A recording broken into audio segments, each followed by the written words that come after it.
The following program is brought to you by PodcastOne Sportsnet. The Steve Austin Show is sponsored in part this week by DDP Yoga. Hey man, it's the new year and everyone seems to be making New Year's resolutions trying to lose some weight. Well, in the same spirit with DDP Yoga and their fantastic DDPY app, you have every single thing you need, not just to lose that weight and change your life, but own your life. Each week, Diamond Dallas Page shares a video that walks you through everything you need to do. Now, you can log all your workouts, you can monitor your heart rate and track your progress with photos, measurements, and even a pain index. And if you have a Bluetooth heart monitor, the DDPY app can track your entire workout. How many calories you burn can give you points for redeemable prizes. If you're more old school and prefer DVDs, they got DVDs, but when you buy the DVDs, you still receive 3 months free on the DDPY app, so try it out right now. DDP Yoga is having their New Year's sale, and they're taking 20% off their DVDs and DDPY swag. Go to ddpyoga.com for all the details. And no better time to take advantage of the DDPY program. DDP Yoga can work for all ages, weights, and fitness levels. This, my friends, is a kick-ass cardio workout and will dramatically increase your flexibility and strengthen your core, all with minimal joint impact. So be on your way to not only change your life, but own your life. The following program is a PodcastOne.com production. From Hollywood, California, by way of the Broken Skull Ranch, this is the Steve Austin Show. Give me a hell yeah. Hell yeah. Now, here's Steve Austin. All right, everybody, welcome to the Steve Austin Show. I am coming to you from the mean streets of Los Angeles, California today. Today, my guest is David Clark, author of one of my favorite books I've read in the last year, Out There, A Story of Ultra Recovery. As you remember, David is a former alcoholic drug addict who turned his life around and turned into an ultramarathoner, motivational speaker, just all-around cool dude. And he has his own podcast called We Are Superman Podcast. He came over here at 317 Gimmick Street, and we chopped it up for about an hour and a half on his show. And that episode will drop in a couple of days. So check out where you can listen to that podcast as we get into the body of my podcast, and we cover that information. It's always good talking to David. It's a interesting, he's a very interesting guy, a guy that overcame a lot and made a commitment to get himself on the right track, and he did. I had a good time talking to him on his show. You got to listen to his show. We had some pretty serious discussion going on about all kinds of stuff. Questions that I had a hard time really finding an answer to. So check out that podcast. And on this one, man, we're shooting the breeze. We're starting off talking about music, and we get into nutrition, and we get into, running and just all kinds of nutrition stuff, just shooting the breeze. It was more fun just catching up with David than anything. But I had a good time talking to him, and check out his podcast because it will be completely different than the one you're about to listen to. But anyway, before we get to David, man, I tell you what, this weekend was absolutely phenomenal as far as playoff football goes. And it took me a long time to kind of get really going with the football season this year with the NFL. And with all the distractions and stuff like that, it was just discombobulating. So finally got into a groove and all the stuff settled down and everybody started focusing on football. The game became fun again. This past weekend of playoff games was just through the roof. As I enjoyed watching, college football playoffs end up and watch the Alabama Crimson Tide win another national championship under Nick Saban. That was wonderful. And the college season is over with, and it's back to the pros. God dang, man, these matchups were just incredible. Starting off with the Atlanta Falcons over there at the Eagles. Man, I tell you what, the Eagles are just a completely different team without Carson Wentz running that thing. And a lot of people picked the Falcons to go in there and steal that win. And I thought the Eagles would have enough defense. Doug Peterson's done a hell of a job with that whole team. And I had the Eagles to win that game, and somehow, some way they did. Nick Foles, man, he's a damn good quarterback. He's not the same as Carson Wentz. I like the way Carson Wentz will scramble, make plays, extend plays with his legs, throw that ball with authority downfield. But Nick Foles got it done, and I'm happy for that young man to be able to keep this team in the hunt. And they send the Falcons back to Atlanta. Probably really frustrating if you're a Falcons fan. And, man, Julio Jones, I thought that last throw over there in the end zone, almost could have come down with that ball. A lot of action going on back there. And he's one of the best receivers, athletes in the entire NFL, but they just couldn't get it done. And Eagles came away with the win, and I'm glad for that. I was an Eagles fan way back in the day when Ron Jaworski used to quarterback for them, and then Randall Cunningham. And so I've been a fan of the Eagles for a long time, just as they kind of come and go. And when Carson Wentz started turning that team around, when Doug Peterson got on board, they became a team I'm interested in again. And, Falcons, boy, close but no cigar. And then over on the other side, man, that Patriots-Titans game kind of played out like everybody thought it was. Tennessee was probably, still was the weakest team in the playoffs. And I can't believe the Kansas City Chiefs got beat by them, but nonetheless knocked the Chiefs out. And Patriots, man, once, Titans stopped them a few times there. And it just took a little bit of time for the Patriots to get into a rhythm. You look into that system, holy smokes. Bill Belichick, Tom Brady, Matt Patricia on the defensive side of the ball.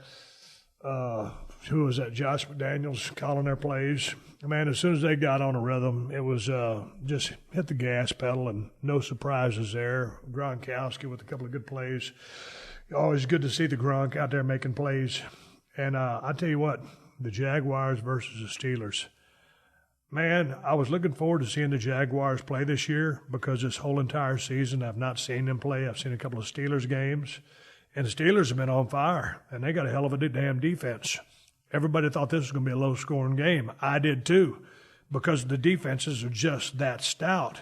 And, man, for the Jacksonville Jaguars to hang up 45 on the Pittsburgh Steelers, with Blake Bortles as a quarterback, not a knock against him, but, man, it wasn't, he didn't have a pretty game, but I don't know how they hung up 45 points, but I wasn't surprised to see the Jags win. I had thought so much about their defense from everything that I'd read and watched on the highlight clips before the game started. I knew they were badass.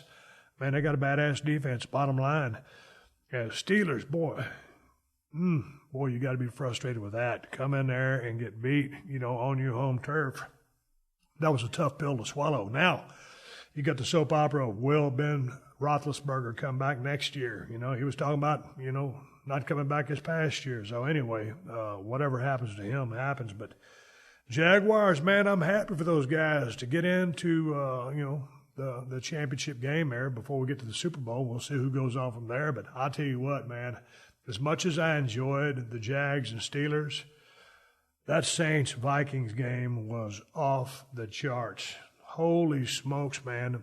I'd been watching the Vikings. I couldn't believe that they were, 13-3 or 12-3, whatever they were. God dang. The Saints coming into that high-powered offense, they finally got everything clicking. Drew Brees had a hell of a game last week. Probably led the Saints to victory because they couldn't run. And Drew Brees is just so accurate, Hall of Fame quarterback.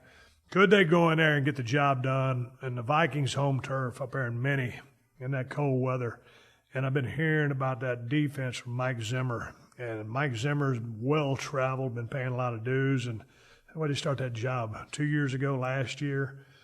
Man, to hang up there at halftime 17-0, and then here come the Saints coming back and end up taking a lead. Holy smokes, a couple of field goals. And then 23-21, what was the score? 24-22, whatever it was. I can't even remember. God dang, man, I tell you what, Case Keenum, they had like 10 seconds left. They were just trying to throw a pass to get maybe put their field goal kicker within field goal range and kick a field goal to win the game. And I'll be damned if Stephon Diggs makes a hell of a catch, comes down. He's thinking he's going to get hit. He doesn't get hit. It was a hell of a display of athleticism for the guy to just keep his feet, plant a foot on plant one of his hands in the turf. He stayed in bounds and just headed to the damn end zone. I don't think he could believe what was going on. And I don't know what was going on with the New Orleans Saints player. When Marcus Williams kind of went for him, but he didn't want to collide with him, maybe not to get a pass interference call, or I don't know what was going on. I tell you what, man, That was an unbelievable play. The last play of the game, as time expires, Stephon Diggs catches that ball, runs into the end zone. Case Keenum doesn't know where to shit or wind his watch. He don't know what happened. He can't believe he caught the ball. He was throwing good balls all day long. Case Keenum's done a hell of a damn job this year, as their, number 2 quarterback. Now they're number 1 quarterback. And he's played lights out all year. Kind of a journeyman guy out of Texas or Houston. More power to that guy. Man, what a play. And I tell you what, on my Twitter account, Steve Austin BSR, man, I've seen the picture of me giving the New Orleans Saints player the Stone Cold Stunner as he kind of missed that tackle. And I didn't even retweet it because I felt so bad for the guy. I felt Marcus Williams is his name. God dang, he missed that tackle. He had a hell of a damn season this year. And whatever happened on that play is probably going to, man, he'll be thinking about that for the rest of his life. I couldn't retweet that thing that's been all over Twitter just because I felt so bad for the guy. Someone had photoshopped me giving him a Stone Cold Stunner as he had missed the tackle or whatever happened. Man, I felt so bad for that guy. And it was just one of those plays where, it's hard to explain, what was going on. But, it cost the Saints the game. And I tell you what, man, those Saints, you talk about second half adjustments. You got to give Sean Payton a lot of credit for making some, and that whole, coaching staff a lot of credit for making the adjustments they made at halftime to come back, tie the game up, go into the lead, almost win the game. There's just a little bit of time on the clock. And for that play to go down like it did, God dang, man, it was one of the best plays I've ever seen in football. I just couldn't believe it. So they always tell you, play every single second. Or the game's never over until the clock, goes to 0. It was never truer than in this case right here. Real quickly there, I just hit the pause button and watched Marcus Williams do an interview in the locker room. Man, he just owned up to it. He thought it was there a little bit early. And, man, he owned up to it and just, man, it takes a hell of a man to do that. He made a mistake and he owned it. And he had a hell of a year and he's probably going to have a hell of a career. Heartbreaking to watch a loss like that. And I feel for that guy. It was just one of those things. Sometimes things like that happen. But, man, he owned up to it. And more power to Marcus Williams. Boy, what an incredible play. The pop in that arena, in that stadium, was unbelievable. The place was just crazy with purple everywhere. Minnesota Vikings coming away with the win.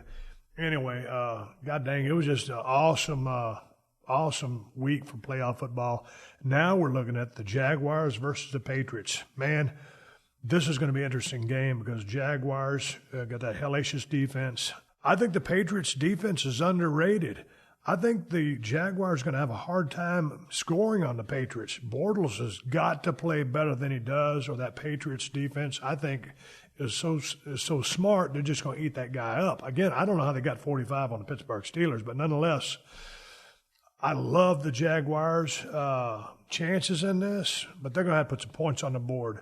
When you look at these matchups, you'll see that the Jaguars have Blake Bortles. The Vikings have Case Keenum. The Eagles have Nick Foles. The Patriots have Tom Brady. With all things being equal, all these defenses pretty equal. The matchups is going to be what's key. Everybody's got a good defense. Patriots are underrated in defense, but Brady is the guy with all the experience. So we'll see how this goes down. Man, I got to pick the Patriots to win that game. It would be very, very interesting to see the Jaguars upset them and win, because it will be an upset if they win there on the Patriots' home turf. Then over on the other side of the ball, man, I love what Mike Zimmer has done for the Vikings. Case Keenum's playing great. Stephon Diggs, Ed Thielen, their whole receiving core. Really like the Vikings this year. Love their defense. Man, but the Eagles, I was really cheering for them this year. Doug Peterson got those guys on the right track, and Carson Wentz. Holy smokes, man, when he blew his knee out trying to run that touchdown a couple of weeks ago, and that's what gave Nick Foles the start. That guy, so positive, kept his head up. He knows it's just a temporary setback. And the question is, can Nick Foles go in there and lead the Eagles to a victory? That is going to be a very close game that I really don't know who has the advantage there other than the Vikings, I think, being on their home turf. They're playing the Eagles. I think the Vikings got home field advantage on that one. Nonetheless, get away from all the technicalities. Man, I'm going to go, God dang. I'm going Vikings on that. And I didn't want to pick against the Eagles because I had the Eagles initially winning the Super Bowl. They got to get past the Vikings. So anyway, y'all know me. I've been hitting the head with plenty of steel chairs. I'm going to go Patriots, and I'm going to go. Shit, I got to go Vikings. Nick Foles, if you can get those Eagles past the Vikings, I like both franchises.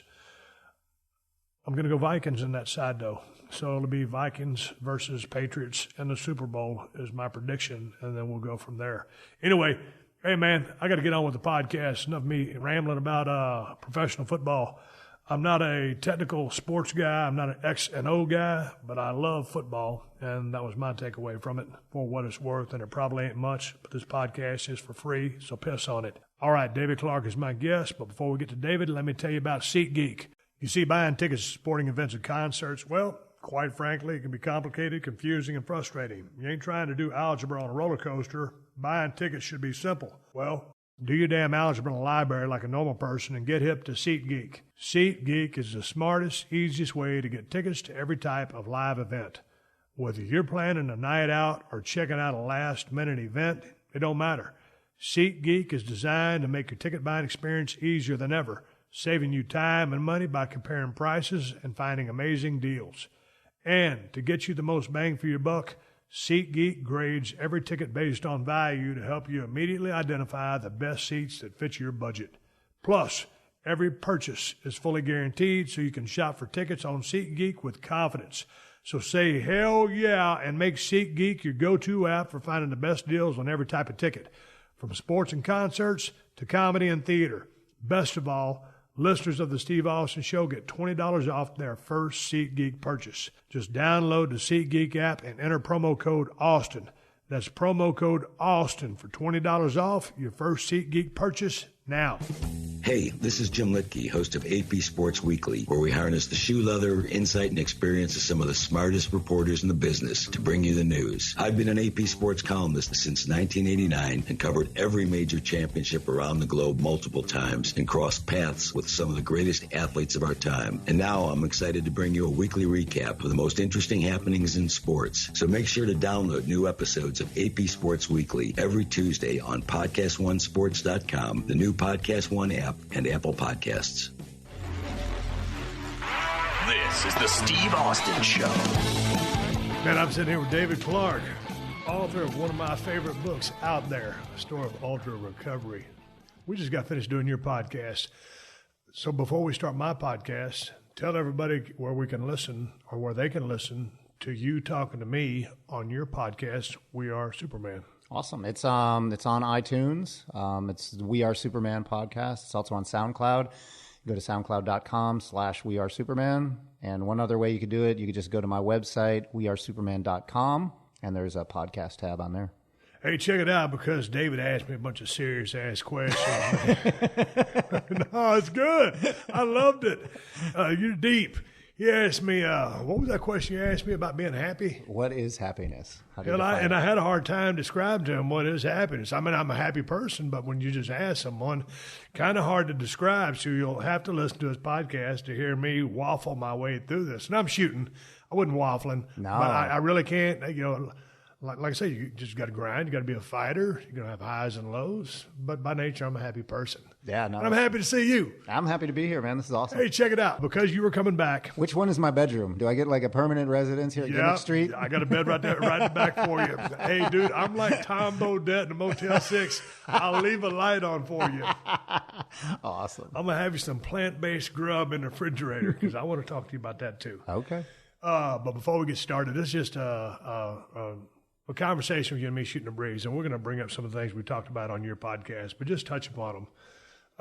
Plant-based diet, ultra runner, former alcoholic, former drug addict. I'm on your Instagram account. I'm looking at a picture, and I don't know where you're at, City Field. Ace Frehley, wearing a New York Rangers jersey, playing the guitar. Where was this, and Were you a big Kiss fan? I was a huge Kiss fan. Well, in every sense, because I was 320 pounds. But no, I grew up listening to Kiss, man. Like, my Christmas list when I was like 7 years old was just a list of Kiss albums. But here's the deal about that picture. And I didn't do this on purpose, but I think I may have misled people because that's a picture of my TV.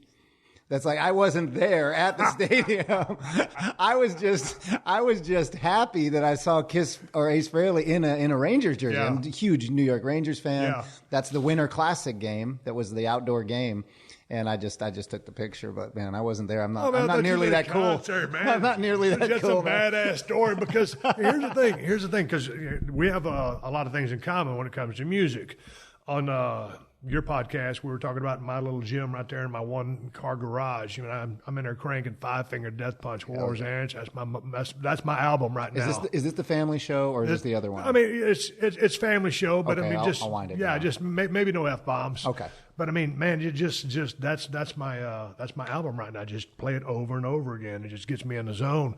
But dude, growing up, Kiss was my favorite band in the world.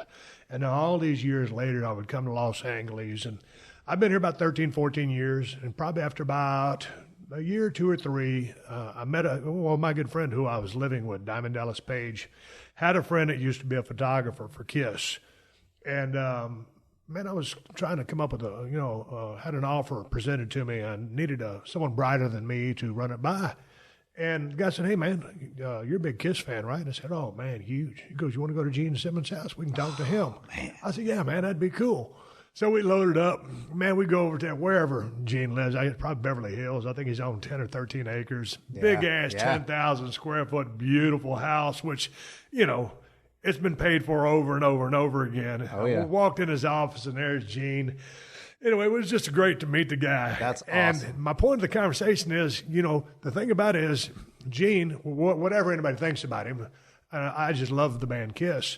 He's an extreme businessman. Yes. I mean, they were the kings of swag and merch, and they kind of inspired me to be as in control or on top of my merch during my run of Stone Cold Steve Austin, because I was following kind of, what they said. Dude, they were one of the first rock bands to really push that shit hard. Yes. So I go into his office, and of course, everything is laid out in an impeccable display fashion because it's Gene Simmons and he's a perfectionist. And I sit there and shoot the breeze with him. But the thing I'm trying to make here is looking at this picture of Ace Frehley. Gene and Paul are basically total teetotalers. They don't touch anything. Yeah. Nothing with alcohol, nothing with drugs. I mean, they were straight up. But Ace Frehley and Peter Criss. Yeah. Dude, those were the party animals, and they both had their problems, their addictions, and they both got booted out of the Partied band. their way out. Yeah. And, dude, the Spaceman, and, Ace Frehley inspired so many damn guitarists. I mean, like Dimebag Darrell before, someone shot him. I believe he had an Ace Frehley autograph tattooed on him, and he inspired so many people. But, dude, when that guy used to get on the stage and the smoke started billowing, right from his guitar, and he's going to the solo. That Les Paul. Dude, when you think about the storms that they weathered, you being a former addict, and I think these guys are pretty much cleaned up. What do you think when you see, Ace Frehley doing this thing now? And the success that Paul and Gene had from a monetary standpoint and saving their money and investing in business. And I'm not running down Ace Frehley and Peter Criss, but god dang, they didn't fare so well. And we talk so much about success on the podcast that we did together. Yeah, I'm so glad we get to talk about this because there's so much there with the Kiss story and the guys and all that. But you might not know this, but I'm a guitar player. I've been a guitar player for a long time, for 30 plus years. And the funniest thing that Ace Frehley ever said, because I was a little heartbroken, honestly, when I started playing guitar. I'm not knocking you, Ace, but he wasn't the guitar god I thought he was, right? But here's what Ace said. So I'll use his own words to prove my point. He said, if I'd have known I was going to inspire so many guitar players, I would have practiced more. I just think that's a great quote. But here's the thing. And I know technically that he wasn't the greatest guitar player in the world, but it kind of goes, and we were talking about a lot about success on the podcast that we did together, which will play on your podcast. But he was a showman. He was, yeah. No, and he was the right guy. He was larger than life. The band was larger than life. The 6-7 inch platform shoes. I mean, the smoke billowing out of the guitar. I mean, it's like, it's like watching Hulk Hogan, go like this, and putting his hand over his ear. Yeah. Was he the greatest technician in the world? No. But was he one of the biggest draws of all time? Yes. And so he inspired so many of the guys to want to get into the business because of what he was able to capture in them. So I think it's not always about a technical merit, which makes you a great rock and roll star. It's certainly evidence. Was he incapable? No. Or not incompetent? No. But were there better? Yeah. But goddamn, Oh, well, and he's sold millions and millions of records, so he is a great guitar player, right? Like, so we have to wind it down. The reason he got that job was interesting. That I remember Gene talking about and Paul doing the auditions, because they were in a band called Wicked Lester first. Yes. And then when they were converting that and it was becoming Kiss, they had the auditions. And they were listening to all these guitar players in New York come in. And Ace walked in, unplugged the cord from the guy who was auditioning, plugged in his guitar, and just started playing. Like, while it was happening, they was like, this is our guy. That's it. That's everything we need to know. What happened after that was irrelevant. But, it's the same thing. It was kind of like, I can't remember exactly, and I don't want to tell the wrong story, but it was a similar type thing with Mick Mars with Motley Crue. As soon as he walked in and plugged in, it was like, man, he's a little bit different. He had that cool tone. I mean, Yeah. he was the sound of Motley Crue. But I mean, it was the same thing. Is he technically the greatest guy in the world? No, I mean, obviously very capable and very unique, but he just had the look and the vibe and the feel, the fit that filled the need for that band. And boom, Mick Mars, the guitarist from Motley Crue. Right. Well, and what happened with Kiss, obviously, as you know, wasn't an accident. I mean, they executed a plan. Some people seem to like, maybe you can catch lightning in a bottle, get the right song at the right time, whatever. But they went about it very business-like in their approach. That, in fact, I've seen them a bunch of times, and every time they play, I'm sure you've seen Paul deliver this speech he kind of gives, or some version of it, where he says, "We're giving you the very best that we have tonight. And, we're not showing up here in jeans and flannel shirts. We're giving you our best costumes, our best energy, our best songs, everything. And if a band that you like and you support by giving them your money isn't giving you their best, then you should never listen to that band again." Right. And that's the workmanlike attitude they brought. They wanted to do everything the best. God dang, those guys put in the work. Yes. Hey, it's funny because, I've been in LA 13, 14 years. And I was big into, like my wife is big into, more the really heavy stuff.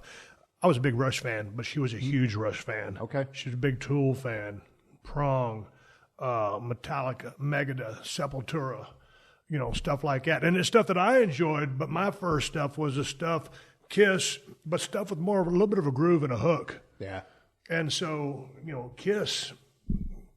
Man, they were one of the biggest rock and roll bands in the history of the business. Yeah. Just going back from a musical standpoint, and someone who plays guitar, who did you look to or draw from as far as influences, as far as your playing goes? So my guitar influences actually aren't Kiss, although I do play Kiss songs. They're like on my list of things that I'll play if I'm going to pick up and go. But it was Metallica, really, because I was a kid when I listened to Kiss. Honestly, it was my older brother. He's about 4 years older than I that listened to them. So, like at the height of their popularity, I was 6, 7, 8, years old. I never saw them before the band broke up. By the time I picked up my guitar to play, I was listening to Metallica, and I was all in on Metallica. So I learned how to play the rhythms for Kill 'Em All and Ride the Lightning and all that stuff. That's where I cut my teeth. And just grind out those power chords. And in doing that, I found out that Kurt Hammett, the guitar player for Metallica, his teacher was Joe Satriani from New York. And so I started listening to Joe Satriani. He was an amazing guitar player, instrumental guitar player. And from researching him and his influences, I found Jimi Hendrix and, Steve Vai and Stevie Ray Vaughan and all those other things. So now I listen to a wide variety of guitar players, but Kiss is something, I love their music, I listen to it, but they're deeper than just like guitar for me, you know what I mean? It's I love everything about the band and their work ethic. And I probably have learned more from listening to Gene talk and Paul talk about what they bring to success even than even in their music. So it's kind of a really bigger package. Well, let me ask you one question about the guitar before we go back to success. It's amazing then that, someone like a Joe Satriani would teach Kirk Hammett, because their sounds and their styles are completely different. Well, there actually is a little bit of carryover in their, maybe not their style of play, but the construction of their play is very complicated riffs and chords. But Satriani also taught Steve Vai how to play. I mean, he was a guy that was kind of like the trainer for the stars or whatever, if you will. You know what I mean? He was the guitar player for all of these big, high-profile musicians. And then he eventually recorded Surfing with the Alien, which is an all-instrumental guitar album, in his house, in his studio. And it just took off like crazy. And he laid down all of the tracks, the guitar tracks, the drum machine beats, everything. And it just blew people away. There's, I wanted to play electric guitar or guitar to begin with. When I grew up, and we were talking about my childhood down there in South Texas, my dad was in a country and western band, just a dance band. He sold insurance, for a living. Fridays and Saturday nights, they'd be out there playing dance gigs. He played lead guitar. And I wanted to learn how to play guitar, but I didn't stick with it. And I wasn't really born with his musical gifts because it was actually my stepdad. So anyway, I failed at that, but I just fell in love with, the guitar. And I love music. I don't hear very well, but I just love music. And when I got turned on to Stevie Ray Vaughan, I was like, Jesus Christ, there's nobody like this guy. He played those heavy gauge strings. He played them high and he bent them. And, and that tribute album, after Stevie Ray, crashed, what was it, 90, when he died in a helicopter crash, when they came out with that tribute album, it's like, you got Buddy Guy, Robert Cray, Bonnie Raitt, all these people, his brother, Clapton, Jimmy, doing his tribute album. But when people try to play Stevie, there's not a whole lot of people that can play like him. But going back to some of the people that you just mentioned, you ever hear of Lonnie Mack? Sure, absolutely, yeah. Because Lonnie Mack, to me, Stevie Ray goes to a music store because Jimmy said, "Hey man, you can't borrow my records no more." Yeah. So he took the only money he had, went to a music store in Austin, Texas, and says, "Man, give me the most rock album you got, or the baddest guitar album you got." The dude went and picked Lonnie Mack. When you listen or watch Lonnie Mack, you get where Stevie Ray is coming from because it's a direct carryover from what Lonnie was doing. Yeah. No, I have like a tremendous amount of influences in that same vein. Lonnie Mack, Duane Eddy, Buddy Guy, Lightning Hopkins, all those old school blues guys. But for me as a guitar player, it doesn't get better than Stevie Ray because he's just an open channel. Like you could give that man a guitar with 3 strings, any 3 strings on it, and he's going to play something for you that sounds ridiculous. And the first time I heard him play Mary Had a Little Lamb, and I didn't hear him do it live. I never got to see him before he died, unfortunately. It's one of my big musical regrets. But when I heard Mary, I'm like, this guy's throwing down Mary Had a Little Lamb and giving it soul and depth, and that's just next level ninja kind of stuff. Dude, when I saw Mary Had a Little Lamb, because I was like you, I was the guy that kept saying, "Man, I got to go see this guy. I got to go see this guy," and put it off. And then, I think it was the Milwaukee thing or whatever, but down they go.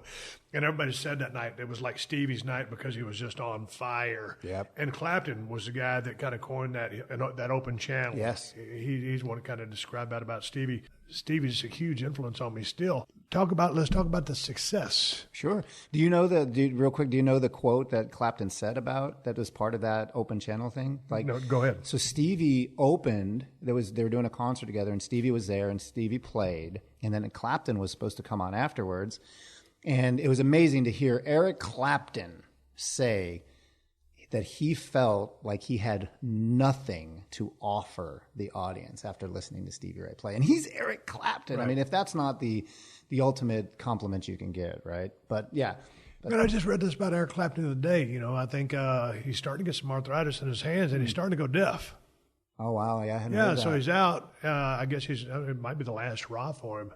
Oh, wow. But yeah, I mean, he's kind of getting stove up and he's losing his hearing. Wow, standing in front of all those Dude, stacks, explain this to me. He was part of Cream. He's part of the Yardbirds. He's a 3-time inductee into the Rock and Roll Hall of Fame. He wasn't, Zach Wilde is a good friend of mine, kind of a shredder. Oh, cool. Yeah. Like a Dimebag Darrell. I never met him, a shredder. I got to meet Anita Strauss was on a podcast. Alice Cooper's new guitar. She's a shredder. Awesome, all the people that are shredders. What was it about Clapton? I mean, it's Slow Hand, that album. Yeah. It's kind of a play, but I enjoyed his songs. I was a huge Eric Clapton fan, but I didn't understand why he was the guitar god that he was.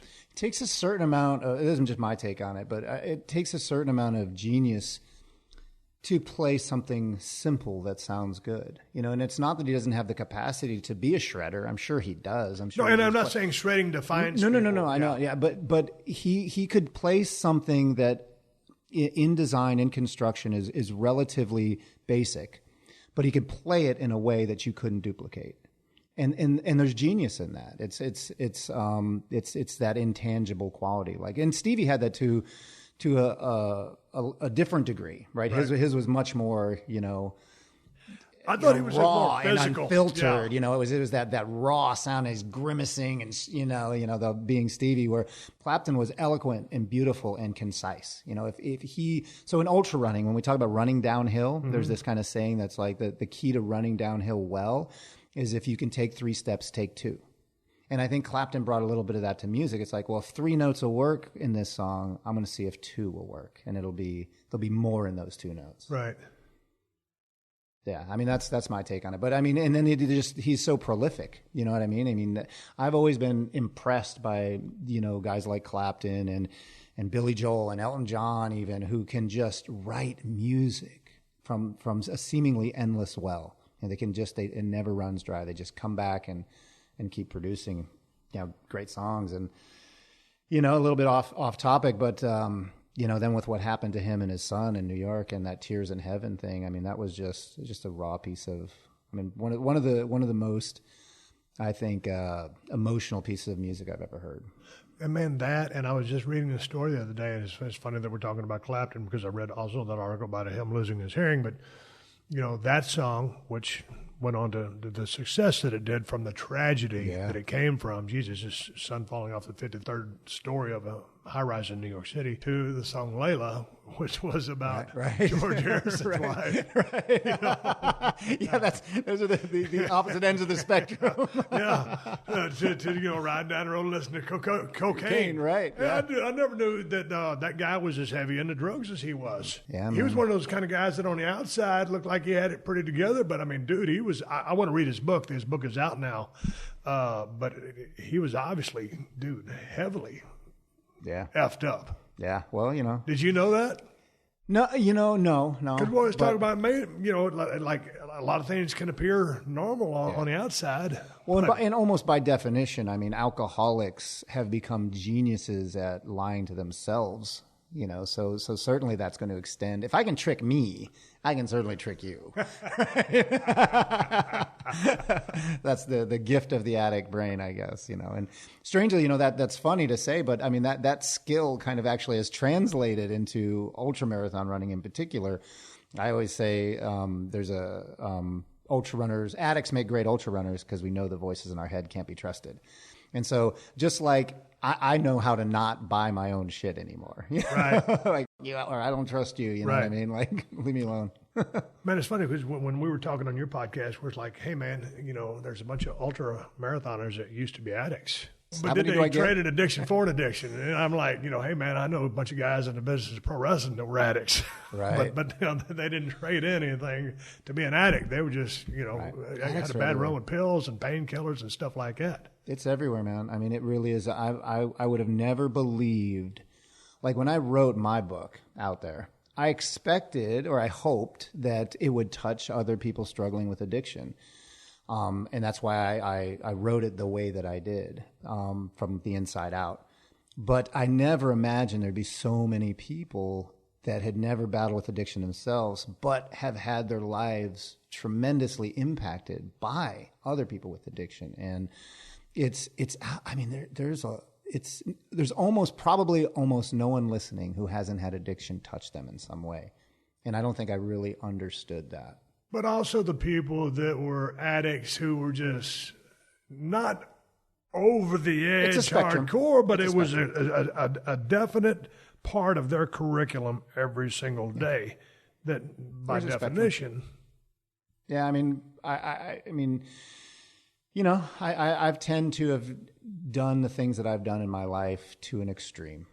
You know, whether it's been, you know, destructive extremes or other ones. You know, now that same tendency to, you know, really push the boundary into addiction and things like that is what drives me to find, you know, a greater understanding of how to be happy and a greater understanding of how to let go and be at peace too. So that drive can serve. It's what direction you're steering into that ultimately matters, right? Hey man, you just said, we were talking earlier and I was on your Instagram account. I still am. I see you did a couple of back-to-back 20-mile runs. Well, one of them looked like it was through the mountains and the other was on a treadmill. Yeah. I mean, like let's say, you know, back in your old days, as a alcoholic or a drug addict, would you just go on these benders? I mean, is it now like I have to do 2 20-mile sessions just to? No. In fact, there was a time where that was probably be accurate. I had to do it. You know what I mean? But I had to, eventually that evolved, right? At least it didn't have to, but I chose to let it evolve naturally. And you and I were talking on my podcast earlier about the documentary I'm making, The Hellbent. And basically the point of that documentary is, you know, can you lose yourself can you be addicted to running? Can you be addicted to a positive pursuit? And can you lose yourself in the pursuit of happiness or excellence or any of that type of stuff? And that came from my own life. You know, I had ridden myself, I ridden that train as far as I thought I could take it. I'd run 35 plus 100-mile races, and I was celebrating my 10th year of sobriety, and I was out doing this trying to do a 200-mile run. And I got to the point where it's like, you know, my come to Jesus moment. It's like, why are you here? You know, what haven't you learned? Why are you still here? What are you searching for? And right. So nowadays, no, I mean, I do grind through my training because I know that I have to do the hard work necessary to achieve the goals. But I'm also like, today's a great example. I didn't train this morning, you know, because I had other stuff going on. I'll still get my training in, but I didn't feel that need to like, oh, if I don't get my run in this morning, then it's going to mess up my whole day. And I like to run before I talk to people, you know, because it sets up how I feel. But I could let that go and go, you know, relax. You can run later on. It's okay. Breathe. What if you got forced to miss 5-7 days? I have. I mean, I did. I took a long. So I'm doing 100-miler in February, and it'll be the first, you know, God willing that I finish. It'll be the first 100-miler in 17 months. So I've taken an extended period of time away to just run for fitness, for fun, So how do you ease back into a program if you've got, hey, man, I'm fixing to go do a 100-mile race? How do you ease back into training after taking some time off? What's the training program? It's very individual, you know, so you kind of have to jump back in a little bit, trial by fire, and just see where I'm at, you know. But you got a coach or what? I do have a coach, okay. Yeah. My coach is Jason Coop of Carmile Training, and I'm a coach myself, but I believe in the process, right? I believe in turning it over to someone else who's objectively analyzing what you're doing. Because given my own, I might push when I'm not supposed to push and not push as hard as I should be on those other times, you know what I mean? But I mean, so the back-to-back 20 milers that you saw on my Instagram is a part of this build-up to get my body ready to run 100 miles again. And I can't, you know, you almost kind of have to trick your body into getting strong because I can't run 50-mile runs every single week to train for 100 because I'll just break down. But by stacking the 20 milers on top of each other, I can kind of simulate those conditions running on tired legs. When you string in a short day, how long is a short day? 9 or 10 miles, but I'll go faster. Gotcha. So I'll bring the intensity on those days, and then I just kind of do the long, slower kind of grind. So there's a trade-off. Yeah. Higher intensity, shorter, lower intensity, longer. Yeah, you got to train the energy systems, right? You know. So before we started this podcast, you started talking about getting ready for this next 100-mile race, and you were telling a story about reading a book. We were talking about Rich Roll. Yeah. And you were talking about reading this book, and you were in a sauna. And but it was a training technique to get ready for the heat. That like if you're going to do a race like here in Badwater, across the desert. Tell me about learning how to deal with the heat on an extreme race like that, because that was one of your methods. Yeah, What is it? Living in Colorado, it's tough. You know, the runners that tend to do really well at Badwater live in Arizona or California, and they can run in the heat. So I have to simulate those conditions to get my body ready. So one of the things we do is sauna training. And really, The main purpose of the sauna training is to just get those metabolic adaptations to happen in the body to allow it to process large volumes of water. That's the main thing. Your body naturally cools itself through sweating, but it's pretty unusual to be in a situation where you're constantly running that well dry. You're dumping, I'm probably drinking 20, 30 ounces of water an hour at bad water, especially on day one when it's so hot. So if you don't train the body for that, you'll just get a belly full of water. You're dehydrated, and you're out. You got all the fluid in your stomach, but your body can't use it. So that's what the sauna does. So was that what was happening when I was watching that documentary, Running on the Sun? The one lady, she was from another country. She was laying in a van. Well, the military guy too was laid up in a van, and I don't know. Their bodies are breaking down on them. The one lady's stomach was all knotted up. What's going on with these folks? That's the great unknown, right? Like bad water, because it's just shock to the body, right? That heat, no matter how prepared you are, is going to affect you in different ways. And you never know how the body's going to respond to that. I mean, we talked when we did the first podcast on your show that I had a race in 2015 where I hallucinated for 10 solid hours during the race. And that was just, my body was in shock. And it's just like having a fever or anything else, you just you go crazy, and you got to be able to weather those storms if you're going to be an ultra runner. It's kind of par for the course. Hey man, shifting gears, I'm on your Instagram account, and your Instagram account is We Are Superman, and you're in a ring, or you're not in a ring, but you're in a gym. You got gloves on. Are you doing some UFC training? Actually, I'm in a ring in that picture. Or no, maybe not the one with Pat. Anyway, but yeah, I've become really good friends with a mutual friend of yours, Pat Miletich. He's 5-time UFC Hall of Fame champion, and Pat just kind of recently got the bug to start trying to train and do an ultra, and so we kind of became friends. And I just always had this kind of fascination. I've been a fan of the UFC since day one, since UFC 1 in Denver in '93 or whenever it was. And I always thought, maybe in another life I might have gone that route of being a fighter. I had the desire to do it, but it never happened for whatever reason. So here late at life, I'm under no delusion that I'm going to become a pro UFC fighter, but I am training to step in a cage and take a fight and take a bite out of that. So how's the training going, and how committed to this are you? I mean, because I know you're committed 100%. To the running, but how much time are you able to put into this endeavor? 100% committed to it. So what happened is I started actually training last year, and for 6 months I was 3-4 hours a day in the gym, rolling, training jiu-jitsu, boxing, striking, traveling around, meeting with Pat, doing a lot of sparring, and I got injured. It just happened. So I had to step back a little bit and just try to get healthy again and repair. I had some shoulder problems. I had an SI joint that was bad. I carried my body was a little bit broken down or stressed out from years of ultra running. You know what I mean? So I had to just step back, get healthy, and now I'm back into it again. And where we're at now with the process is I'm training still. I'm doing a lot of striking. I'm not doing a lot of wrestling. For whatever reason, the wrestling's hard on my body. We're looking for a fight. As soon as we find the fight, then we go do the 8-week camp.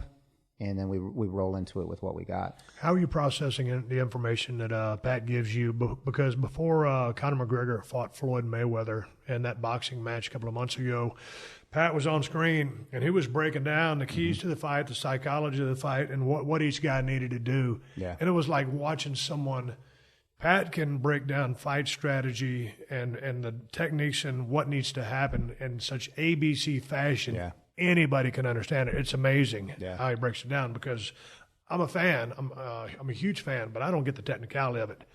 I kind of know what's going on, but the way he breaks it down, how is it learning from a guy like that? So he's telling you, just as far as technique and what you need to do, listen to a guy, because it's to me it sounds like, well, as obviously as evidenced by his past, Pat is a great teacher. Yeah, I mean it's a gift that is just hard for me to fathom. You know what I mean? Because Pat, I'll give you a great example of the gift that Pat's given me. When we were at Easton Training Center in Boulder, which is the gym that I train out of, And Pat was in town, so we came in and he was holding mitts for me and doing all this. And of course, when you're in an MMA gym and Pat Miletich walks in, right? Like everybody, I was almost kind of like, this sucks. Because now when Pat's gone and we're sparring, I got a target on my back, right? Yeah. But no, Pat comes in and all the fighters, just come right over to him and they're talking to him and they're like, hey, are you coaching? What can I do? Do you do any privates? Do you do one-on-ones? And Pat's like, no, I'm out of the business. I do not train fighters except for this guy, and points to me. And I'm like, what do you do with that? You know what I mean? Because I'm not a fighter. I'm not, and I'm his friend, and he's doing this as a gift to me. So because when you see how he does it, to your point, it's amazing, and you're getting world-class advice, and it's hard to reconcile sometimes listening to what Pat does when he's breaking down my striking, for example, and then I go work with another striking coach, puts me in a weird situation because I'm the novice, right? I'm here to learn, but I know from talking to Pat that what you're teaching is not the way where I'm going here. So I just kind of have to call him, and say, what do I do with it? He's like, oh yeah, don't do that. Don't do that. Do it this way. Do it the way we worked on it. Yeah, but it's funny because when you listen to somebody, it'd be like, let's say someone coming up in the ranks of pro wrestling and they come to me for advice, or they go to Shawn Michaels for advice, or to Bret Hart for advice. We might all be saying basically the same thing, but in different ways, and we all got to where we got in different fashions, much the way Bruce Willis, Sylvester Stallone, and Arnold Schwarzenegger, all three huge action adventure stars, right, movie stars, got there with a different style. Like Bruce Willis was the everyday guy. He was the everyman. Stallone actually did it. Arnold, just with that charisma, there's not a real memorable fight scene that Arnold ever had other than with Predator. Right. But so they all went about it and getting to the top in their business in different fashions, all doing the same thing. Same thing with the fight. You have to take, I think, in life in general, to make this point, I guess, you take in stuff from everybody, but you take away the stuff that you can actually apply or make sense to you. Yeah, I think what Pat does, I think, that's the real next level is he's able to teach you the why. You know what I mean? Like it's real easy to break down. He can both teach you the strict form work, like do not overextend this punch by more than 3 inches. Specifically, I don't want you to extend over here, that real technical stuff. But at the same time he's doing that, he's teaching you a real representation of why you don't do that. And when a guy like Pat Miletich tells you, and then you look at what he's done in his career, he's never been hit hard, much less knocked out. That's amazing. Yeah. He was able to, and that was not just him, but the world's best. Everybody he was training, not everybody, but most of those guys he was training at Miletich Fight Camp, they were producing champions like Model Ts. Right, you know what I mean? They're just off the production line. Yeah. Hey, man, let's take a pause for the cause. I want to come back and talk to you of all things about a plant-based diet. Ooh, that can't be real. We'll see. Let's take a quick pause for the cause and give big ups to DDP Yoga. DDP Yoga is a kick-ass cardio workout, and it will dramatically increase your flexibility and strengthen your core, all with minimal joint impact. Sign up for the DDPY app or go to ddpyoga.com for 20% off all DVDs and DDPY swag. Then, after you're done getting your body in order, get your car insurance in order. Go to geico.com, and in 15 minutes, you could be saving 15% or more on car insurance. That's right. Save hundreds of dollars on car insurance at geico.com. Extra money in your pocket? It may just be the most rewarding thing you do today. Howdy, folks. It's good old JR Jim Ross, and there's a lot of great wrestling-themed podcasts out there nowadays, including the one you're listening to right now. I'd like to invite you to check out ours. It's free. It's on PodcastOne, called The Ross Report. The new show drops every Tuesday night at 9 o'clock Eastern, 6 o'clock Pacific on PodcastOne, and as I mentioned, on Apple Podcasts as well. Now, the biggest guests in the business have been here. Stone Cold, Kevin Nash, The King, Hall of Famers, Dave Bautista, Chris Jericho, Kenny Omega. They've all been here. Check us out and listen, download our show for free. Listen to The Ross Report every week PodcastOne.com, and the brand new Podcast One app. You can rate and subscribe our show on Apple Podcasts. We appreciate everybody for their support. It's going to be a slobber knocker of a time if you listen to the Ross Report. All right, before we get to the WrestleMania review with David Clark, let me tell you about how to protect what matters with ADT and their Safer, Smarter New Year's sales event. For a limited time, get an ADT Security Starter Kit. Everything you need to get started with ADT Pulse, including a security panel and keypad, a motion sensor, and 2 entry sensors, plus an indoor camera and a key fob, all professionally installed for only $49. That's almost $600 in savings. It comes with the confident feeling of safety at home. Requires 36-month monitoring contract, QSP and Easy Pay. Activation and early termination fees may apply. Certain markets excluded. Licenses available at ADT.com. Visit ADT.com/podcast. Hurry, as a special offer ends January 21st. The Steve Austin Show. The Steve Austin Show. Back with David Clark, author of Out There, Story of Ultra Recovery, and an ultra runner, and a lot of other things. Instagram. You're not a protest guy, but you stand for what you believe in. You know what I'm talking about? I do, yeah. It's a picture, 18-wheeler rolling through town. Bunch of hogs, bunch of pigs in the back of that truck. Yeah, man. Heavy duty for you. It really was. I'm not a protest guy. You know, in fact, if there's anything that I would be likely to protest, it would be protesting. It sounds like Stephen Wright or George Carlin. I mean, I am actually not a protest guy. I've been kind of against the whole concept of doing it. And in fact, there's a quote where Mother Teresa was asked to march against the war, the Vietnam War, and she said, "No, but I'll march for peace if you have that."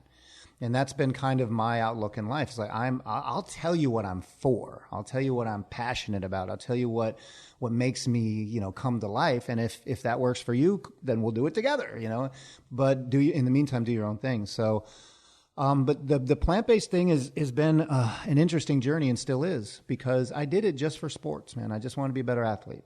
That's it. And so I did that.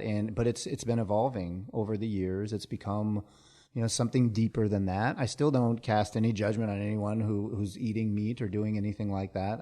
I do this for my own reasons. But I was in town. I'm with a friend, Bobby Sudd, who's also involved in that, my documentary project, Hellbent. And he was telling me that every Sunday, or every other Sunday, I'm not sure what it is, every Sunday they go down to this rendering plant, and they're bringing the pigs in to the slaughterhouse. And my instinct is like, there ain't no way I'm going to that. You know what I mean? And he's like, it's not a protest. There's nobody doing that. The pigs come in, the trucks stop, which is cool because the drivers actually do this on purpose. They're willing to do it. And they let the people just come up to the truck and like feed the pigs water and stuff like that before they go in. They're just showing them a little bit of kindness before they go in. And man, it'll mess with you. It will. I mean, because those are tough paradigms. I grew up eating meat. I spent 37 years of my life or whatever it is doing that. And it's hard. Paul McCartney said if slaughterhouses had glass walls, everyone would be vegan. And it does give you that perspective. When you're standing there, very few people have the courage that you do to go out and hunt and do those things. A lot of people just take it for granted that this is food and they don't know that it comes from an animal. And that when you stand there in front of that animal and touch it and feel it, that illusion's gone. All right. I just want to ask you about that picture. Yeah. It's heavy duty. I'm sorry if that's too much. I mean, please, anyone that's listening, I'm not, hey man, you do your thing. You be happy. You get one life, one chance at life down here. Do it to the best way you think you can. And that's all I care about. I got love for everybody, no matter what they do with their lives. So no judgment from my end. Hey, man, but from a performance standpoint, you got to talk to me more about this plant-based diet. Yeah. Because I know we covered a little bit on the last time I talked to you. How are you getting your proteins in? I mean, okay, let's take me, for example. I'm 250 pounds. I want to get a gram per pound, so I want 250 grams of protein. Dude, as far as a plant, what am I going to have to eat to get 250 grams? Yeah. So there's kind of a little bit of a old paradigm in place when it comes to protein, right? We really didn't even know what protein was until less than 100 years ago. We just didn't really consider it in terms of our dietary needs. And it came from this very basic idea that, muscles are made of protein, so we're eating, animal muscle. So that's how we make protein. And it was a really overly simplified thing. The obvious, thing being you don't, eat bones to make bones. You don't eat hair to make hair, right? I mean, these obvious kind of things. Never heard it broke down like that. But it's that's the way it is. And it kind of flies in the face of the other obvious, 800-pound gorilla in the room, which is actually a gorilla. Gorillas don't eat meat; they eat vegetables. They eat grass. And they I never heard it put like that either. So, obviously, the world's strongest animals are herbivores. They're not carnivores. The elephants, rhinoceroses, gorillas. The gorilla is a great example because it's the closest in DNA to us as a species. And as they well. are crazy strong. And they're crazy strong. Yeah. So, but basically, what it is we don't need to eat protein. We make protein. Humans make protein. We make our own protein to make our muscles, and we make that protein from amino acids. Some of those amino acids our body produces naturally. Some we need to get from our diet. The ones that we need from our diet, all of those are available in vegetables. So I like to give simple examples, analogies, and you can kind of look at it from if you're going to build a deck. Would you want to start with brand new, fresh lumber and nails, or would you want to tear down your neighbor's deck and reuse those lumbers and nails to build your own deck? And if you're tearing down the deck, there's going to be a lot of wasted product. And I think when we eat protein in complete chains from another animal, it's not as efficient as it is eating from the raw sources that your body needs. So I think that's why it's on the surface. People are thinking, well, to your point, like if I'm going to weigh 250 pounds, I need to eat all of this protein to maintain that body mass and to do that. But you do because it's not super efficient to break down those aminos and reassemble them for your own body. That being said, in full honesty and disclosure, most people don't walk around at 250 pounds, right? And I have a guy who's also been on a Rich Roll podcast who's an NFL player, 300-pound lineman. He has to go to great lengths to maintain his body mass on a plant-based diet. But he does. He's a lineman. His weight dropped a little bit. I think he dropped from 330 to 300. Is that right, Bobby? In fact, check me on that if that's not true. But what happened is when his body weight dropped that 30 pounds, he actually got stronger. So he was able to keep Who was that? David Carter. Who you play for? Minnesota at the time. Do you know where he's playing now, Bobby? I don't think he's in the NFL anymore, but he played for Buffalo and he played for the Raiders also. Okay. Buffalo, Minnesota, and the Raiders. But interesting. It's a fascinating podcast. You should maybe check it out. It's on one of Rich Roll's podcasts. I'm not sure which episode, but it really speaks to that kind of old paradigm that exists too, because he kind of redefined his career by switching to a plant-based diet. And this is a guy who did it not for sports performance, but because he felt for moral reasons, whatever, that he needed to. So he was afraid it was going to cost him his career. And so he had to make all of these changes like, hey, can I still be a 300-pound lineman in the NFL as a plant-based guy? And it actually revitalized his career and made him a stronger, faster, better athlete. So it's fascinating. And he kind of lost his job because of it. Because the trainers and the staff there said, hey, this works great for you, but we don't want the other linemen doing this. You know what I mean? Like in essence, you're a freak. It works for you, but it's not going to work for them. So we don't want you talking about it. Okay, so what are you doing to fuel your body? Especially when you're doing your heavy training days. 2 20-mile sessions or a 50-mile session or a couple of badass 9-hour runs that are higher in intensity. What are you using to fuel your body? And so by fueling, do you mean during the actual race? No, not just during the general, race. I mean, in general. Yeah, so I mean, I don't look at it in terms of I don't count protein grams, I don't count calories even. I just try to get as much vegetables as I can. I eat grains, I eat beans, I eat nut butters, and there's amazing, people think of vegan food as being rabbit food, right? That's what everyone talks about, the picture of you eating carrots and stuff like that. We went out last night, we actually went to a restaurant here in LA and we had this, they called it an octopus, but it was really fried mushrooms and vegetables and rice. And it looked like you were eating a plate of sesame chicken, from a Chinese restaurant. And, so I try to get, mushrooms for, to enhance my protein intake. Cause I do eat things that I know are going to be high in raw nutrients for me to repair my body. And some of those things are like mushrooms and sweet potatoes and things like that. So you're not just eating garbage just for the sake of getting calories in, because you know you're burning a lot of calories during your workout sessions. You know, it can go that way. And honestly, when you talk about, I said it's not really, there's not a lot of people walk around at 250 plus pounds and lean. There's not a lot of people run 100 miles either, right? So it does take a little bit of extreme tweaking to do something like that. And a lot of times during the races themselves, calories become the end all be all. And I'm not going to be able to get enough calories eating oranges and apples. So I'll go to some things that, aren't the healthiest options, but are still vegan. Things like, I do eat like avocados and sweet potatoes, but I'll also throw in like Fig Newtons or even Coca-Cola because I need sugar. My body's burning sugar. I'm running for 16, 17, 18 hours.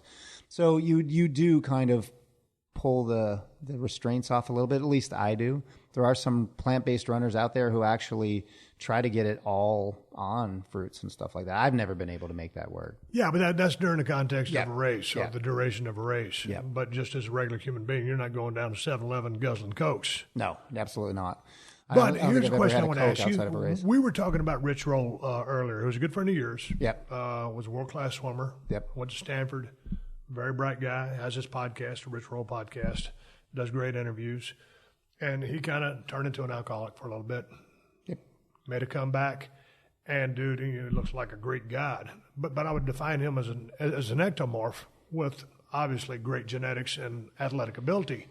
When I looked at you in the throes of addiction, dude, with all due respect, looking you straight in the eyes at 320 pounds, you were a slob. I was a fat ass, man. So what would you, as I say, Rich Roll, and I mean it with respect, you're a friend of mine. Absolutely. But he's an ectomorph. So by nature, he has good genetics. So he goes his plant-based diet. He puts the work back in. Yep. His genetic predisposition is set up for him being a lean, looking athlete. How would you describe what your physique was? Because I didn't know you before you got into the throes of addiction. Yeah. What were you weighing before you got to the 320, which was your come to Jesus meeting, and you were laying there on that floor about to die, and you said, I got to quit. I struggled with weight my whole life, man, as long as I can remember. You was heavy. Yeah, as long as I can remember. I think just being a kid and having an elevated metabolism and a high activity level, because it was different back then, right? Like we still moved our bodies, right? So that prevented me from getting totally fat, but I was what we called husky back then. Okay. You know what I mean? I could never just buy the same size clothes as my friends. I needed the husky size. I was always embarrassed. I never walked around with my shirt off. When I was like 10 years old, I looked like a little girl because I had a very soft, look, and it was something I struggled with my whole life, and it was on and off. Even as I got into my teens, I'd gain 50 pounds. I'd get up to, 220, say, and then I'd lose some weight, and I'd come back even bigger. But I eventually ballooned up to 320 and stayed there for years and years and years, 10, 15, almost 15 years. Man, but a lot of that looked like first of all, it was adipose tissue. It was fat, but also it was that bloat that goes with that heavy alcohol consumption. Yeah. I was living rough, man. If you were just to say, stop running, and you probably never will, or stop being active, but if you were to stop running, what do you think would happen to your physique now? What do you walk at? 200? Oh, no. 163, 164. Okay, get the hoodie on, man. Yeah, I know. I mean, I look pretty huge. But a lot of people think I'm a pro wrestler. Yeah. I mean, you look nothing like you looked in the book that I read. No. Yeah, I mean, I honestly don't think that it's very interesting because I lost the weight. I didn't lose the weight on a plant-based diet. I lost it on a clean diet. I was eating lean proteins and vegetables and things like that. But for that 2 years that I was doing that, 3 years that I was doing that, I still struggled with food. You know what I mean? I still had that feeling that if I weren't running or if I weren't doing these things, that weight might come back on me. That was one of the real gifts of the plant-based diet is I don't feel that anymore. I don't struggle with food. I don't struggle with overeating and things like that. Sure, I might indulge on the holidays or whatever, but I think that, honestly, a big part of the obesity problem we have in this country today and a big part of my personal problem comes from malnutrition. your body is not getting the things it needs, so your hunger is always on. Where it's not just gluttony. Gluttony is a part of the issue. You're using foods to medicate and to find comfort in. But part of it is that thing where you're just not getting anything you need nutritionally wise, so you're always hungry. And I don't have that anymore.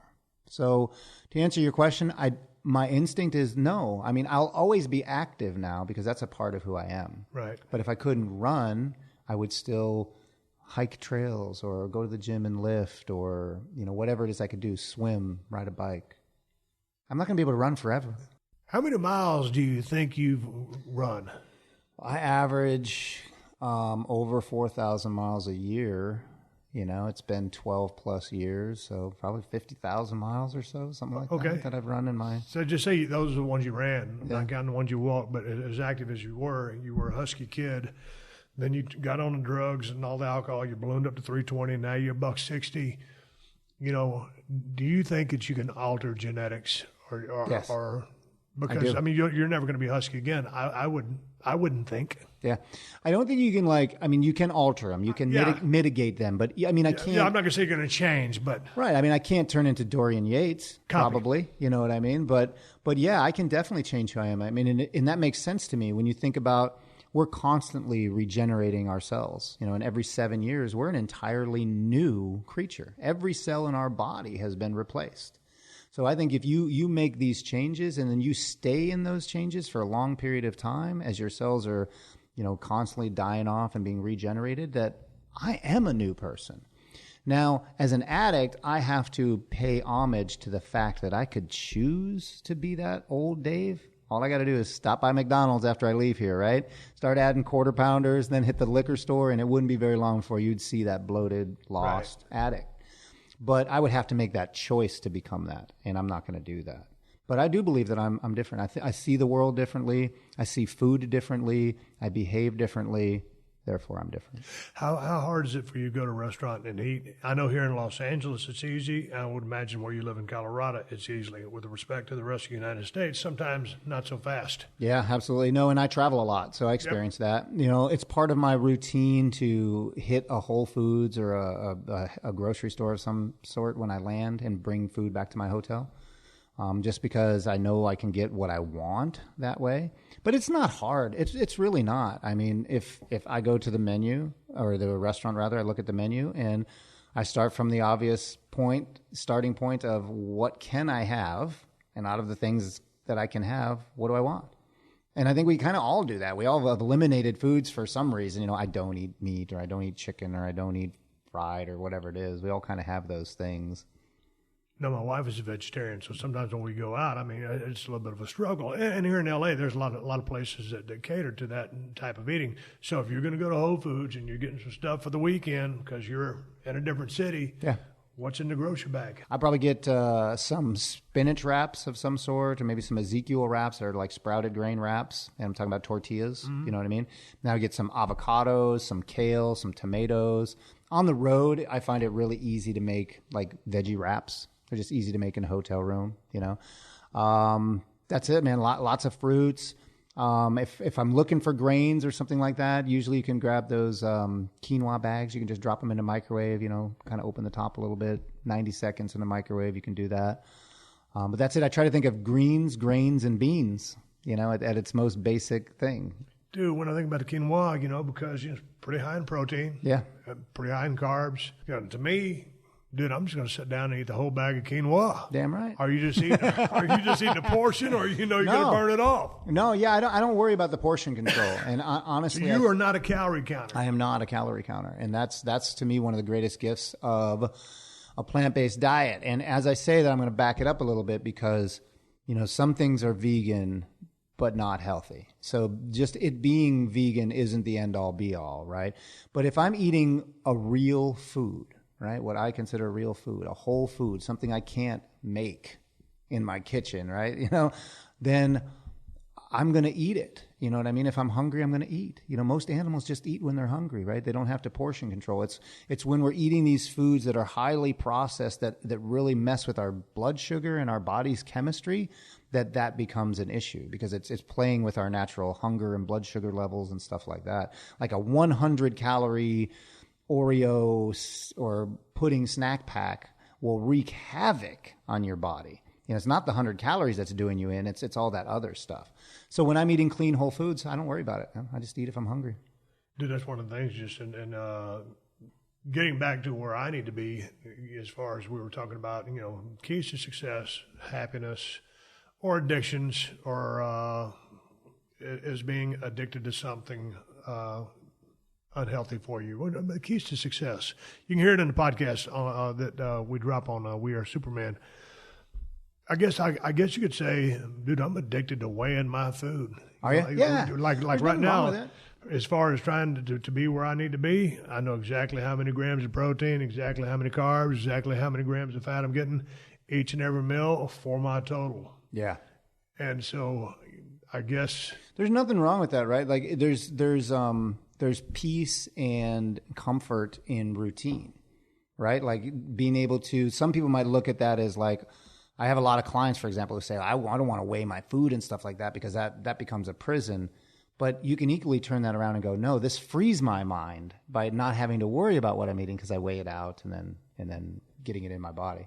Oh, I know, but sometimes when I listen to people that are probably better genetically predisposed than I am, if I know exactly what I put in my body and I'm getting the changes, well, I know I'm on the right track. If I'm not getting the changes, then I know that I can make the changes based on what I'm putting in my body because I'll just change one thing and, okay, we'll see if we start getting results then. Right, yeah, that's a good point. And so, I mean, that's just my process. Okay. But when I listen to people that are in really good shape, but they say, nah, man, I just eat. And I think that's cool as shit. Okay, because it's not me. But where you'll see that with me is when it comes to race fueling. Now it's not. Now it's not a moving target. It's specific. I'll have strict calorie goals to maintain every hour on the hour during a race. Okay. Because now there's a specific output of activity and a specific goal I'm trying to achieve, right? In training, it's different. So maybe that might be kind of like the opposite, right? Like the inverse of that. Your specific activity is the daily grind in the gym, doing the thing, right, packing on the muscle, whereas mine is race day. And I'll 200 calories every hour.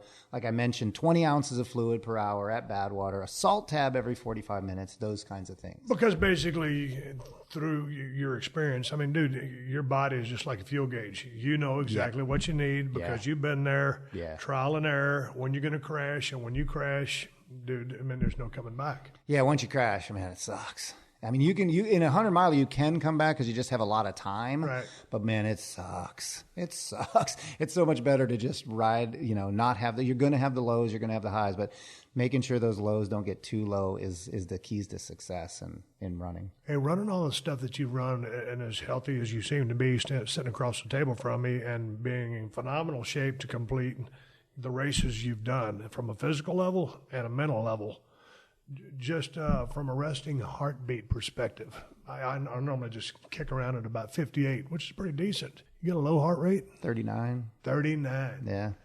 What was it when you were 320? Oh, my 100? God. Yes. Yeah. And I know that from the few times that I was, in the emergency room and things like that they put the little blipper on your finger and you look at it and go, oh, what am I doing? What am I?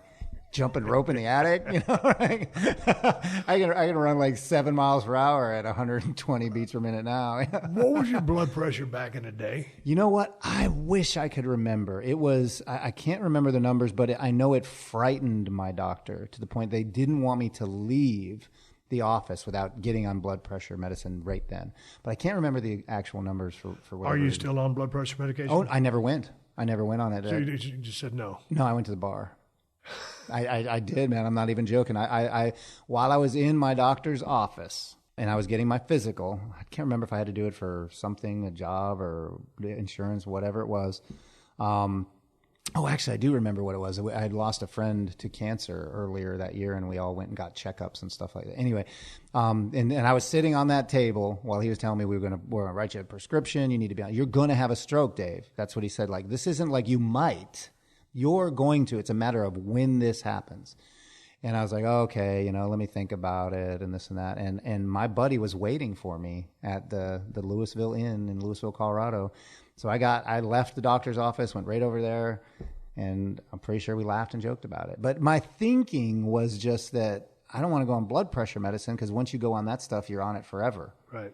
I'm not going to quit drinking. I'm not going to quit eating, all this crap I'm eating, but I'm not going on the medication. But it tells you about the disconnect that we can get to that place. Yeah, but when the doctor tells you that and you're straight as an arrow, it kind of scare you. You get a couple of drinks in you, it's like, right. Yeah, you only live good. once, man, right? I'm going to get it in.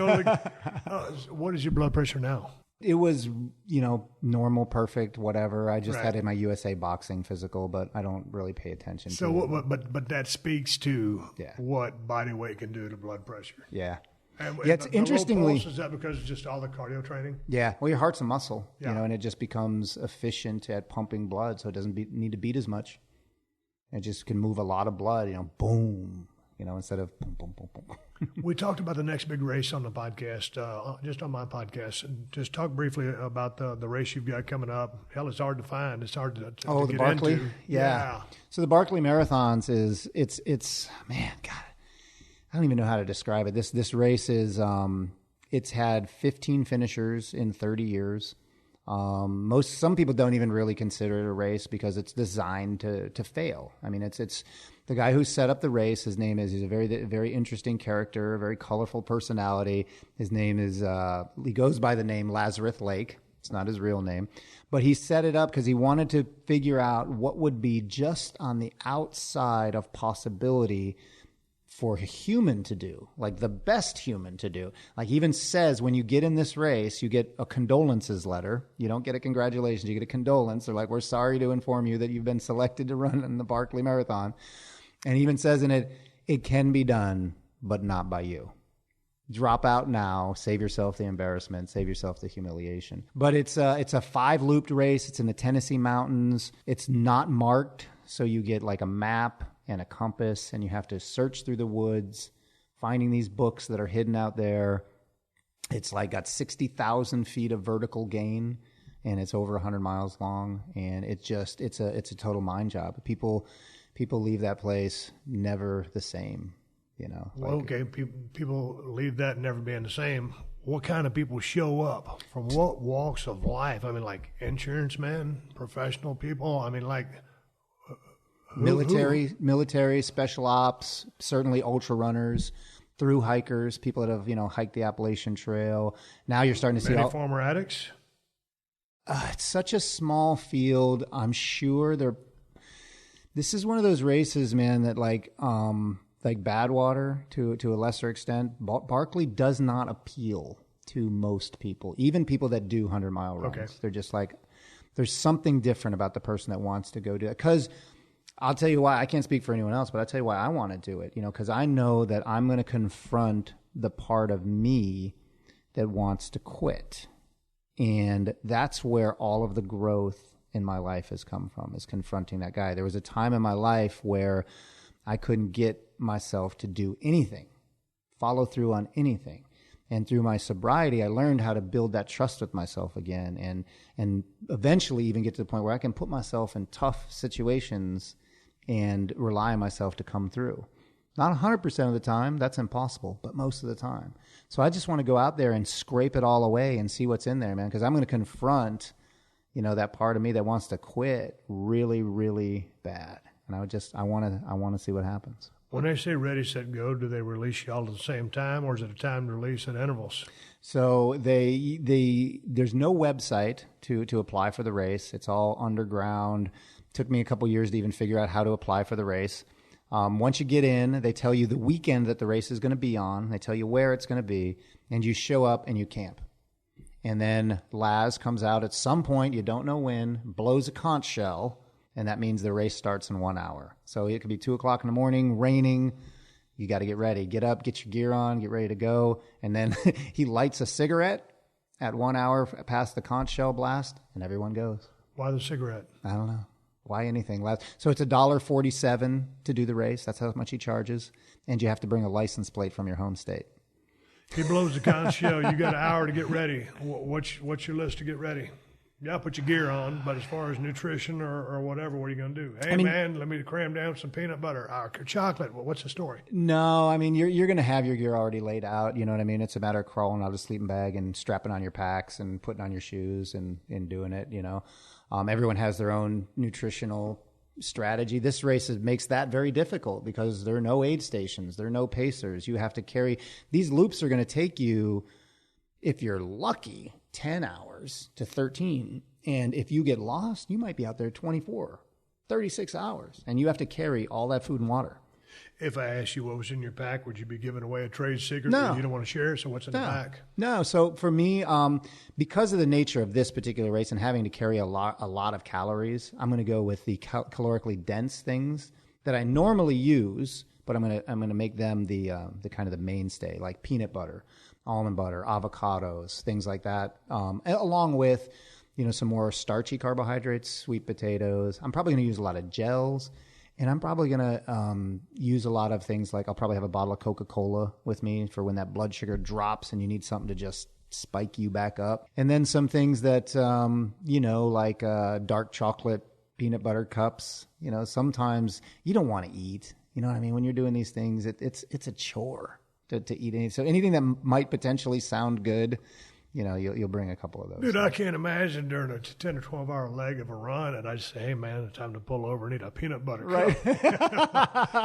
You're doing it because you know you got to put the fuel in the system. Yeah, I mean, I you know, in coaching runners to do this thing, you have to remind them, if you are not eating, you're quitting. Right. You cannot do this without eating. And you're going to look at that banana and that jar of peanut butter, and it's going to, like, turn your stomach. So you've got to, like, suck it up and just eat. You know, and your body will use it. Your body needs it. You know, it's hoping. The reason I think is that, you know, our biology is really smart. I think your body's hoping you're just going to sit down, shut up, and go to bed. Right. So it's not. It doesn't want to eat. It wants you to stop. But when you give it the fuel and then start moving, it goes, okay, all right, I'll use it. Yeah, a car doesn't have those same feelings, but if you don't give it any gas, it's going to run out. Right. Same thing with the body, right? Yes. Yeah. Yeah, but the difference is your car never thinks, God, I hope this guy stops driving soon. Yeah. And and then it starts like adjusting the seat and turning down the radio to try to trick you into going to sleep. But your body does that. It'll start trying to shut you down. I mean, I had that happen to me in Badwater with the hallucinations, I was just like dropping onto the ground. I was just so fatigued. My body was physically trying to shut me down.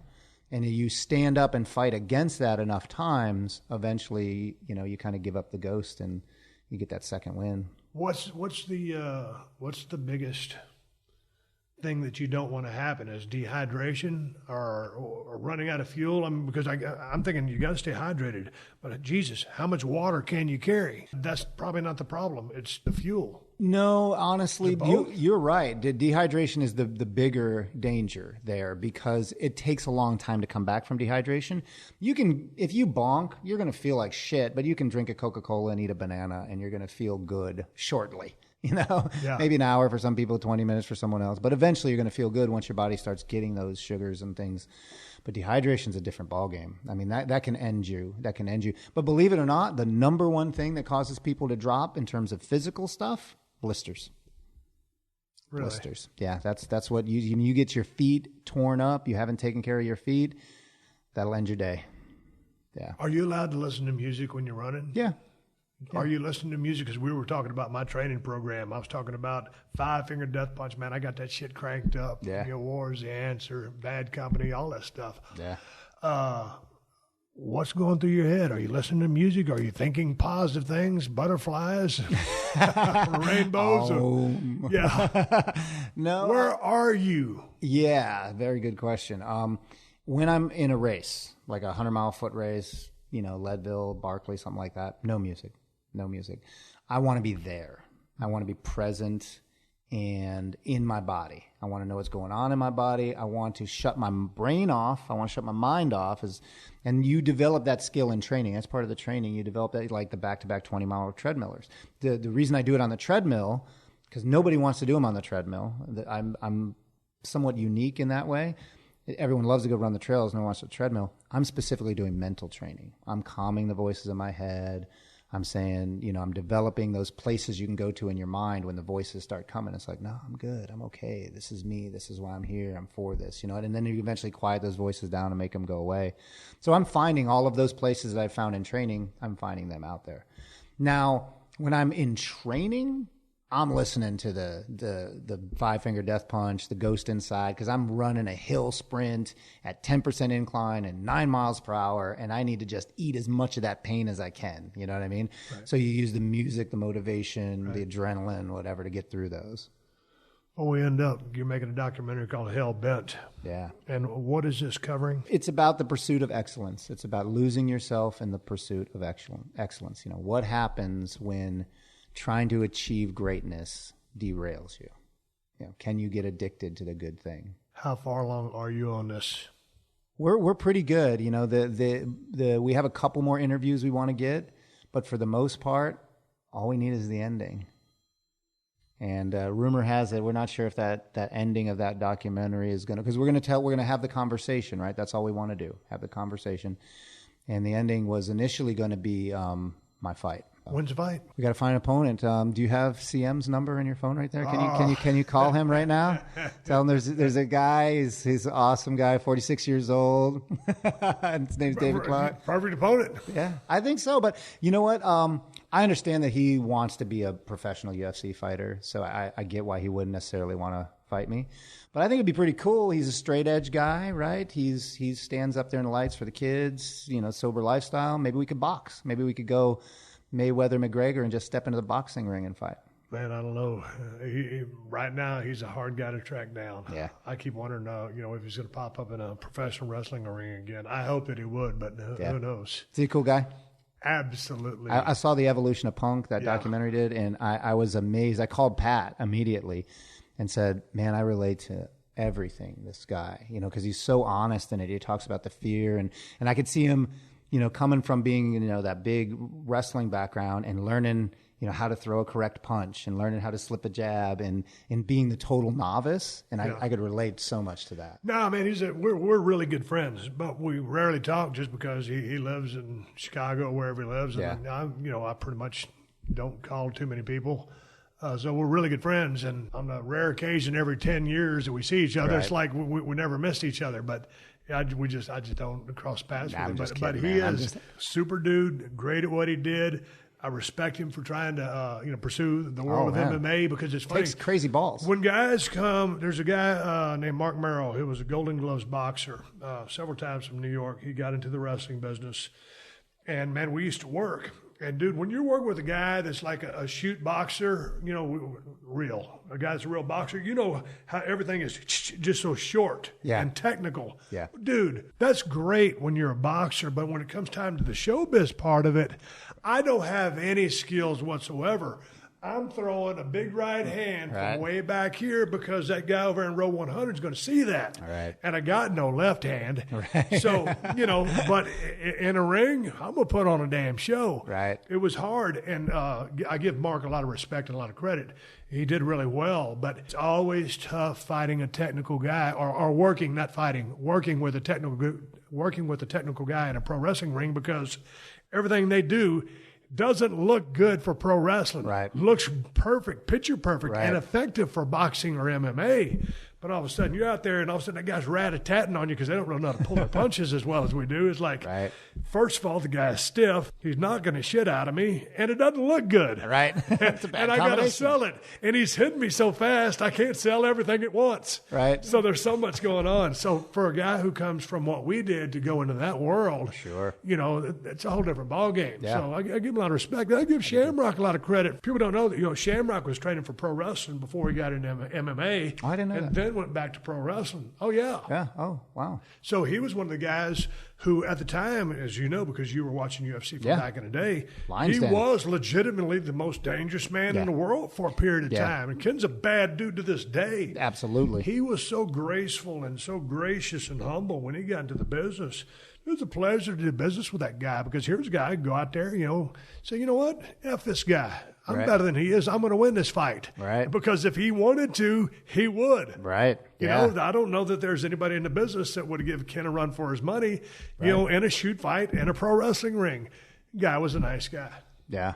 Yeah. That was quite the little rivalry between the Militich fighting systems and the Lion's Den back in the day. Huh? Good talking to you. People can still get the book. If you ain't read the book, I still recommend this book. It's one of my favorite books I've read in a long time. It's called Out There, The Story of Ultra Recovery, written by David Clark, former alcoholic, drug addict, turned ultra marathoner, badass human being, now working on a documentary called Hell Bent, Getting Lost in Success. He asked me some really tricky questions on his podcast. You got to check it out. When is that podcast going to drop, and when and where can my audience listen to me on your podcast? It will be next week. Not today's Monday, right? So it'll be a week from today. Right. Yep. On what? On SoundCloud, iTunes, SoundCloud / We Are Superman or wearesuperman.com. Hit the podcast tab. And that's the bottom line, is you get me trying to describe what is happiness. You did, man. You did well. You hit it out of the park. It's a fight. Yeah, it is. Bottom line, I'm out. Thanks, David. Podcast One remembers broadcasting legend Dick Enberg. A hearty welcome to Steve Kerr. What a thrill to have listened to you all these years. He's Basketball Hall of Famer John Calipari. You still have the great voice of all time. Tennis Hall of Famer Billie Jean King. I just hope everyone listening understands what an icon you are. He's my All-American friend Bill Walton. Dick Enberg, I love you. Listen to his amazing stories and his final interviews on Sound of Success, the Dick Enberg Podcast. Only on Podcast One or the Podcast One app. All right, everybody, give me the go-home cue. It's time to wrap up his podcast and ride off in the sunset. Before I do that, I'm going to thank my guest, David Clark, for being on the show today, and you can check me out on his podcast. We gave you directions how to do that. Before I end this podcast, I want to give you guys a heads up. I'm going to be on Bully Ray's radio show on Thursday at 11 a.m. Eastern. So I don't even know what the call sign is for a radio show, but those of you guys that listen to pro wrestling know where Bully Ray's radio show is. So nonetheless, looking forward to talking to Bully Ray. We'll probably talking about the 25th anniversary of Monday Night Raw. And I'll be there January 22nd. People are asking me, which building are you going to be at? I don't know which building I'm going to be at. I didn't know they was having a Monday Night Raw at 2 different buildings. I don't know how you do that. So anyway, I'm going to be in New York City. Whichever building that is, whichever building I'm at. I'm looking forward to being there. God dang, 25 years of Monday Night Raw. What a damn run. And still going strong. Anyway, hey man, I want to say thank you to all the fine sponsors of the Steve Austin Show. That's how I'm able to do this podcast for you twice a week for free. You can find all my sponsors at PodcastOne.com. Just click on the Killer Deals button at the top of the page and then click on the Steve Austin Show banner. And speaking of Podcast One, the new Podcast One app is now available for download at the App Store or Google Play. And there ain't another podcast app like this one anywhere, and that's because the new Podcast One app is loaded with some cool features that let you do a lot more than just listen to your favorite shows. You can access behind-the-scenes photos, articles, and connect with other fans of the shows you like. And you can watch over 1,000 360 virtual reality videos. You can actually watch some of your favorite shows in virtual reality. It's like you're sitting right in the room with them. So get to the App Store or Google Play and download the new Podcast One app now. Folks, if you want to follow me on social media, I am on Twitter and Instagram at Steve Austin BSR. Folks, until next time, my name is Steve Austin, and I will catch your ass down the road. This has been a Podcast One production. Download new episodes of The Steve Austin Show every Tuesday at PodcastOne.com. That's PodcastOne.com.